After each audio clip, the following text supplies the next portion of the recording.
Mesdames, Messieurs, familles, amis, Internet, bonjour, bonsoir. Nous sommes ici à l'Institut Toussaint d'Ouverture, Chanel à OTV.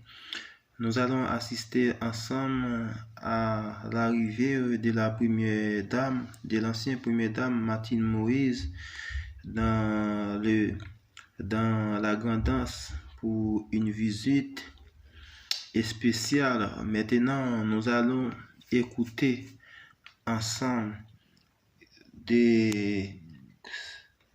ses contentements au sein de la population haïtienne.